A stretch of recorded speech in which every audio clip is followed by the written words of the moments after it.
Hi, it's Carrie from Lovely Etc. and I'm super excited to share the before and after of my $100 bathroom makeover with you guys today. I would consider myself pretty good at making over a space on a budget, but even I was surprised at how much I was able to transform the space with only $100. And now, after having lived with this dated bathroom that I hated for years, I'm just asking myself, why did I not do this sooner?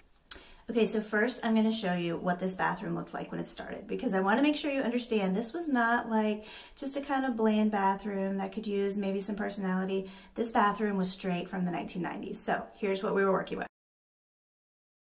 We've got some block cabinets. The toilet, unfortunately, is the very first thing you see as soon as you walk in the doorway, which that we won't be changing, so that's something we're just going to live with. Oh, and of course this wallpaper is everywhere, and it is very, very much not for me. We also have lots of gold accessories, mirror, towel hooks, faucet, shower doors. It's all shiny, shiny gold. There's the Builder Basic Vanity with some hardware that could really use an update.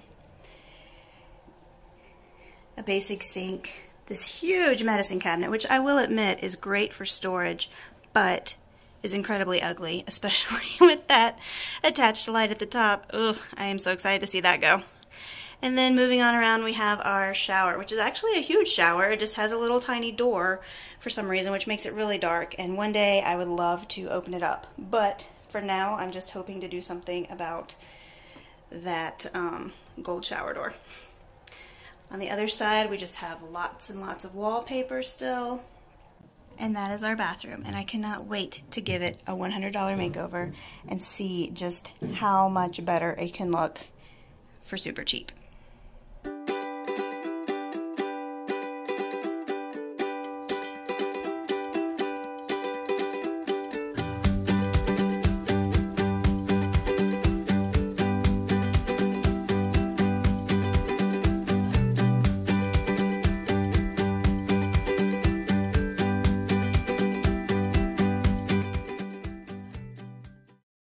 And here is my bathroom now after my $100 bathroom makeover. I am in love with how it turned out. So I didn't change most of the fixtures or any of the layout in this bathroom. This is all just changing up the details. Even so, what an incredible difference. So the first thing I did was get rid of all the wallpaper that was everywhere and just made this tiny room look incredibly busy and dated. And that alone made a huge difference.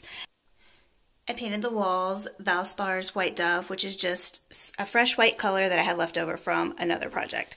One of my biggest tips for making over a room on a tiny budget, like this bathroom, is use what you have. If you have leftover wood, use that. If you have leftover paint, use that. If you have stuff in your basement that you're not using for something, pull it out, see if you can make it work. So the second major thing I did was paint the vanity, and oh, it looks so much better now. I'll be sharing a video with a full tutorial of how I painted this vanity, and in particular how I got such an incredibly smooth paint finish on an oak vanity. You cannot see a bit of the super deep wood grain, and I think it looks beautiful. The color is General Finishes Persian Blue, and it's just the perfect color. And I also updated the hardware at the same time. Luckily, I had this hardware stashed away in the basement just waiting for the right project, so that part was a no cost. I also changed out the mirror. You may recall the gigantic medicine cabinet light combo that was in here. Ugh, that thing had to go. So this mirror is a mirror that I picked up at a yard sale last year for $5. It's from an old dresser, and I'm always snatching up vintage mirrors at yard sales. It's one of my favorite things to find. I had a bit of an issue because somebody at some point had carved their name and some other stuff into the bottom of the wood frame, but I was able to sand that out and just restain that part, and I think it looks beautiful.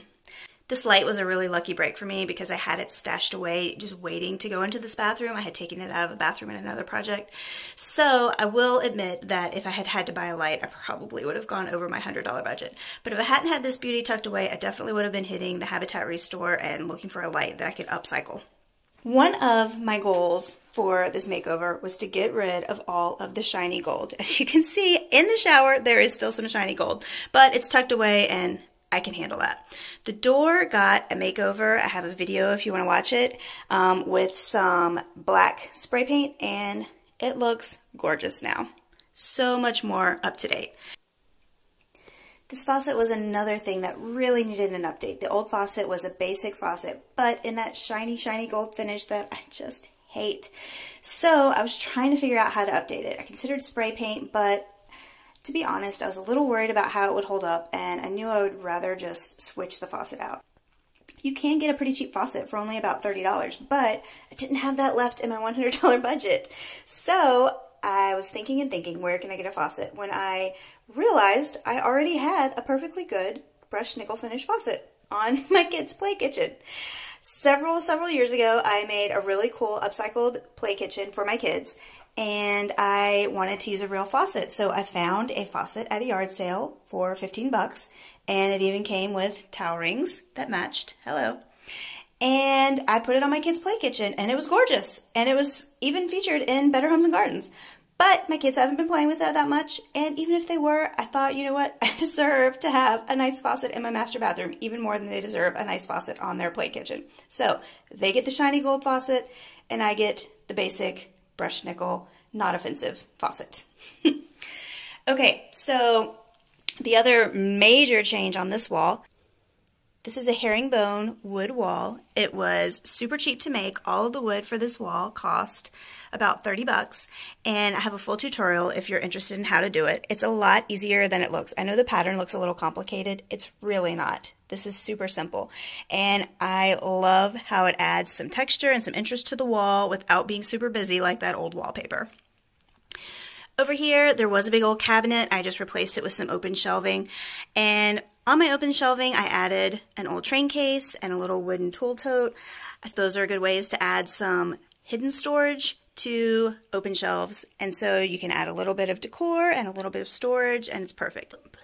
Little vintage suitcases like this are one of my favorite things to snap up at yard sales because they are perfect for storing things away in plain sight and still looking really cute. That's probably my second biggest tip for making over a space for super cheap, and that is buy stuff used. You can go on Facebook Marketplace, you can go on Craigslist, you can ask your friends and family. I'm a huge fan of yard sales. Estate sales are also great. Thrift stores are great. That's where the mirror came from. That's where this little toolbox came from. That's where this train case came from. And that's where I get lots of the stuff that I furnish my house with because it is super cheap. Okay, so I keep talking about this $100 budget. Where exactly did I spend the money? The wood for the wall was $30. I spent $20 on the paint for the vanity, and the paint and primer for painting the shower door frame was around 10 bucks. And the rest went to little details, like I bought new baseboard so I could get rid of the weird tile border that was there. I bought some spackling, little things like that. And it all added up to just under $100, which I am thrilled about.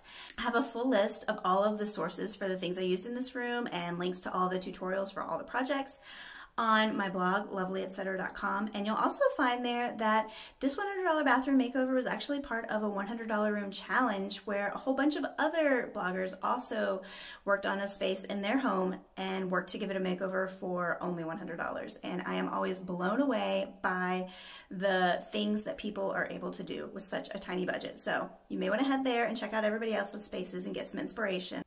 And if you haven't, I would love for you to subscribe to my channel, Lovely Etc., where I share lots of inexpensive DIY projects and decorating ideas for creating a home that you love.